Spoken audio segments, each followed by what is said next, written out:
Good morning, students. In the last lecture, we had discussed the concept of business and environment protection. In this lecture, we are going to discuss the concept of business ethics. Business ethics is one of the most important topic. Business ethics is related to moral values or standards or norms which governs the activities of businessmen. Business ethics का सबसे important rule है business ethics में हम moral values को set करते हैं कि what is right. Ethics क्या डिफाइन करते हैं कि what is right and what is wrong. It involves critical analysis of human act to determine whether these are right और wrong. Ethics is related to what is right और what is wrong. एक businessman के लिए क्या सही है क्या गलत है। ऑब्वियसली हमने इसी चैप्टर में सोशल रिस्पॉन्सिबिलिटी के बारे में डिस्कस किया था। जो बिजनेसमैन है, बिजनेसमैन की सोशल रिस्पॉन्सिबिलिटीज़ हैं, बिजनेस सोसाइटी से लिंक है। हमने पढ़ा था कि social responsibility towards different interested group. अब बिजनेस एथिक्स का मतलब है कि बिजनेस, ये हम बिजनेस की ही बात कर रहे हैं, यानी कि बिजनेस से जितने लोग हमारे अटैच्ड हैं उसमें हमारे कस्टमर है, सोसाइटी है, ठीक है, गवर्नमेंट है, हमारे एम्प्लॉयज़ हैं, ये सब के सब बिजनेस से हमारे लिंक है। दैट मीन्स कि बिजनेस एथिक्स हमारा क्या डिफाइन करता है कि व्हाट इज राइट और व्हाट इज रॉन्ग। यानी कि अब अगर हम बात करें बिजनेस एथिक्स की, हमने कहा कि बिजनेस एथिक्स में क्या है कि define what is right and what is wrong. तो for a businessman ethical decisions क्या क्या एक्सपेक्टेड हो सकते हैं। अब देखो बिजनेसमैन के साथ अभी हमने पढ़ा कौन कौन जुड़े हैं। कस्टमर हैं हमारे, ठीक है, सप्लायर हैं, गवर्नमेंट है, एम्प्लॉय है, सोसाइटी है। अब ये सब लोग हमारे बिजनेस के साथ जुड़े हैं। तो एथिकल का मतलब क्या है कि इन सब के लिए क्या राइट है और क्या रॉन्ग है। अब हमें इसी को डिस्कस करना है। अब एज ए कस्टमर क्या एक्सपेक्टेशन रहती है, to provide the customer with true information regarding the product and services.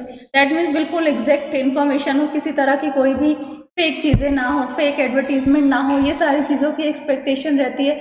As a supplier की क्या एक्सपेक्टेशन रहेगी, सप्लायर्स के लिए क्या मॉरल वैल्यू, क्या रिस्पॉन्सिबिलिटी बनती है।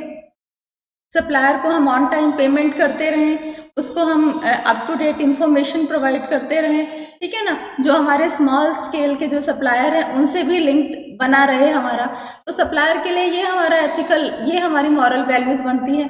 गवर्नमेंट की बात करें तो गवर्नमेंट को हमें क्या करना है, ऑन टाइम टैक्स पे करते रहें, गवर्नमेंट के जो रूल्स रेगुलेशंस है, जो लॉज है, उसको फॉलो करते रहें। ये हमारा एथिकल में मीन्स कि हमें क्या हमारे लिए सही है क्या गलत है। तो एम्प्लॉयज़ के लिए क्या रिस्पॉन्सिबिलिटी बनती है कि एम्प्लॉयज़ की जो भी एक्सपेक्टेशन है उनको time to time fair wages remuneration मिलता रहे, एम्प्लॉयज़ को हम हर एक्टिविटी में इन्वॉल्व करें। सोसाइटी के लिए अगर हम बात करें तो सोसाइटी का वेलफेयर, सोसाइटी के वेलफेयर के लिए काम करना, उनको एम्प्लॉयमेंट अपॉर्चुनिटी देना, वहाँ पे पार्क लाइट्स। दैट मीन्स कि ethics means what is right और what is wrong. As a businessman के लिए क्या सही है क्या गलत है।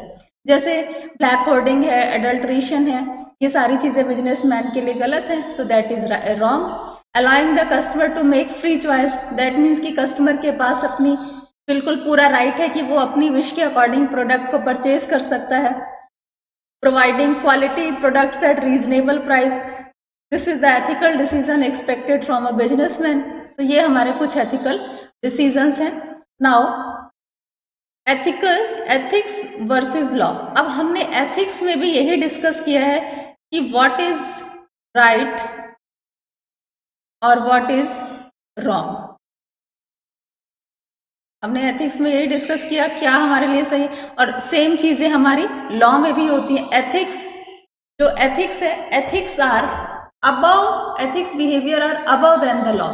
मैंने कहा कि जो रिक्वायर्ड बाय द लॉ, जो एथिक्स का बिहेवियर है ये अबव है, लॉ से ऊपर है। कैसे, अभी हम पढ़ते हैं। जैसे अगर हम लॉ की बात करते हैं तो जो लॉ है हमारा एथिक्स में, तो आप लोग को पता है कि व्हाट इज राइट और व्हाट इज रॉन्ग। लॉ में भी हमारा क्या है कि हमें ये देखना है कि हमें क्या करना चाहिए, जो कंडक्ट हम कर रहे हैं दैट इज परमिटेड और नॉट परमिटेड। जो भी एक्टिविटीज जो परफॉर्म की जा रही है, जो कंडक्ट की जा रही है, वो परमिटेड है या नहीं है।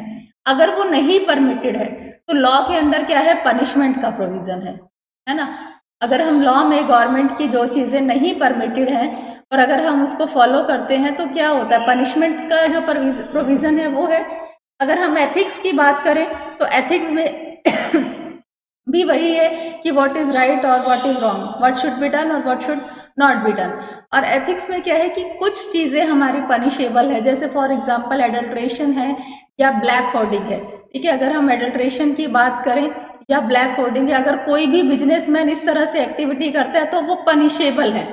लेकिन अगर कोई भी कुछ चीज़ें जो एथिक्स की अगर हम बात करें तो कुछ पॉइंट्स ऐसे हैं जो हमारे पनिशेबल नहीं है। जैसे फॉर एग्जांपल अगर हम बात करते हैं हाई प्राइस, अगर कोई भी शॉपकीपर आपसे हाई प्राइस चार्ज करता है तो वो पनिशेबल नहीं है। तो इसीलिए कहा जाता है कि और लॉ में सब चीज़ों में क्या है, पनिशमेंट है। एथिक्स में क्या है कि सम आर पनिशेबल और सम आर नॉट पनिशेबल। तो हमने कहा कि कोई भी अगर हाई प्राइस चार्ज करता है तो वो पनिशेबल नहीं है। इसीलिए जब मैंने फर्स्ट लाइन कही थी कि एथिक्स आर जब the behaviour of ethics are above than the law, ठीक है ना, रिक्वायर्ड बाय द लॉ, तो ये लॉ से अबव है। तो इसलिए एथिक्स में कुछ चीज़ें ऐसी हैं जो पनिशेबल है और कुछ नहीं है। बट लॉ में क्या है कि अगर गवर्नमेंट ने जिन चीज़ों को स्ट्रिक्टली बैन किए हैं वो, और अगर उसको कोई फॉलो करता है तो वो क्या है, पनिशेबल है। That is the difference between ethics और law. Next is elements of business ethics. अब बिजनेस एथिक्स के कुछ एलिमेंट हैं। Top management commitment. Top management has a very important role to guide the entire organisation towards ethical behaviour. क्या होता है कि जो टॉप मैनेजमेंट होता है, टॉप मैनेजमेंट में हमारे कौन आते हैं, सीईओ है, डायरेक्टर है, ये सब आते हैं। तो ये क्या करते हैं, जो भी इनकी जो कमिटमेंट्स हैं, जो भी मॉरल वैल्यूज़ है, ये डिफाइन करते हैं और ये फर्दर किसको देते हैं, मिडल लेवल को। और मिडल लेवल से कहाँ पर हमारा पास आउट होता है, लोअर लेवल पर। तो ये जो मॉरल वैल्यूज़, जो रूल्स रेगुलेशंस हैं कि what is right what is wrong, तो ये सारी की सारी गाइडलाइंस है that is decided by the top management. Top management decide करता है कि क्या एम्प्लॉयज़ के लिए सही है, क्या एम्प्लॉयज़ के लिए गलत है। लाइक फेयर बिजनेस डीलिंग होना चाहिए, सप्लायर्स की ऑन टाइम पेमेंट हो, किसी भी तरह से कस्टमर को चीट नहीं करना है, बेटर क्वालिटी के प्रोडक्ट्स देने। That is the commitment that is made by top management. तो ये हमारा फर्स्ट है कि top management commitment. Publication of a code, हमने ये वर्ड फर्स्ट चैप्टर में भी पढ़ा था। Code of conduct that means rules and regulations. Generally ethical organisation define a code of conduct and set of ethics for all employ. Ethics means जितने भी हमारे moral values है, जितने भी हमारे रूल्स रेगुलेशंस है, वो सारे के सारे एम्प्लॉयज़ के लिए हमारे फॉलो किए जाते हैं। जैसे किस तरह के रूल्स रेगुलेशंस हो सकते हैं हमारे, किसी भी तरह की एडल्ट्रेशन ना हो, किसी भी तरह का ब्लैक होर्डिंग ना हो, ठीक है, एकदम बिल्कुल ट्रू फेयर डीलिंग होनी चाहिए सप्लायर्स के लिए, कस्टमर्स के लिए। मतलब पूरी तरह से जो रूल्स रेगुलेशंस, जो प्रिंसिपल्स, जो गाइडलाइंस बनाई जाती है, वो सारी की सारी चीज़ें पब्लिश करना, और वो सारे के सारे एम्प्लॉयज़ के लिए ऑर्गेनाइजेशन में फॉलो करना ज़रूरी है। तो हमारा एथिक्स है, एथिक्स हमारा मॉरल वैल्यू से रिलेटेड है। एथिक्स का मतलब क्या हुआ कि एक आइडियोलॉजी, एक आइडियल जिसको सबको फॉलो करना है बिजनेस में, ठीक है ना। एक आइडियल, एक रूल्स रेगुलेशन जो भी हमारा हो, सब कुछ बिल्कुल ट्रू हो, एकदम एग्जैक्ट हो, किसी भी तरह का कोई भी फेक चीज़ें ना हो। Establishment of compliance mechanism. अब हमें ये देखना है कि to make sure that actual decision match with firms ethical standard, suitable mechanism should be established.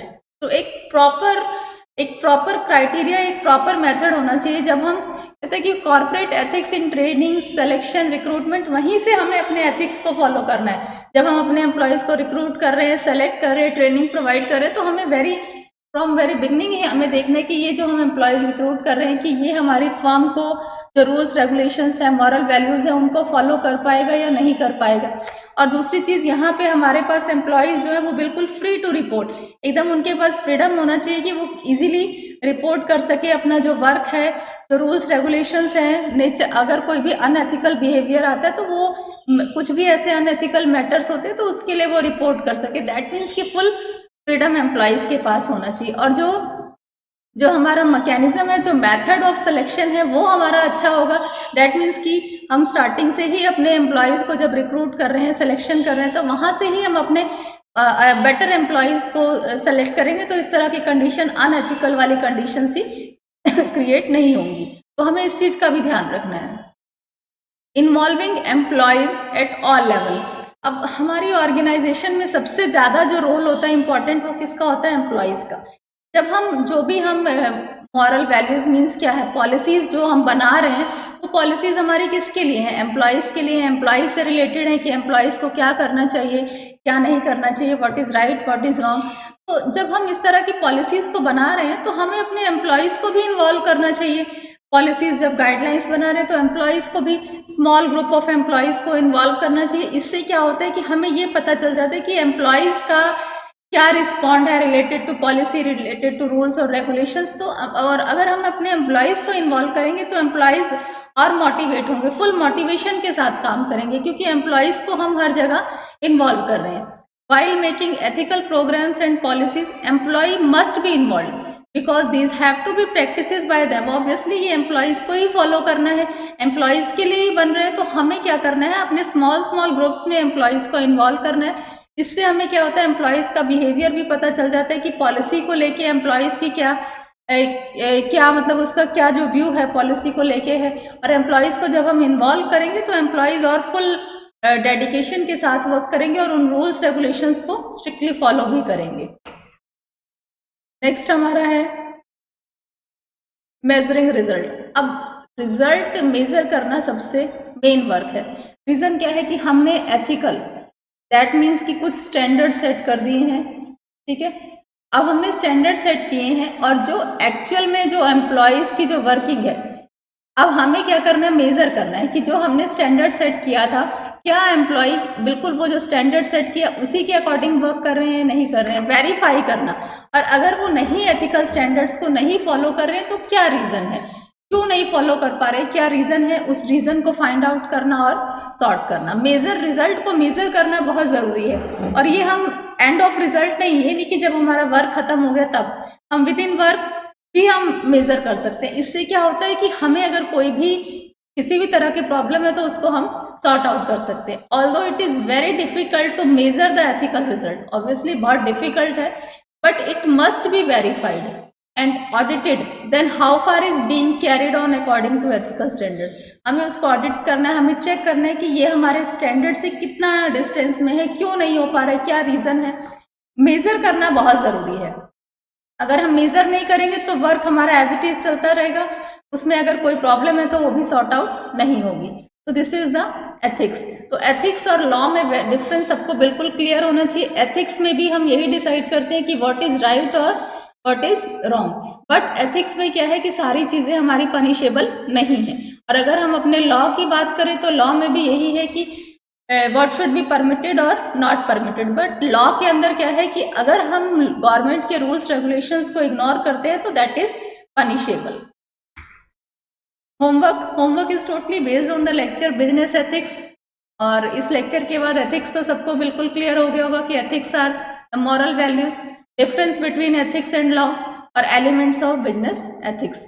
Hope so this lecture is clear to everyone. Thank you.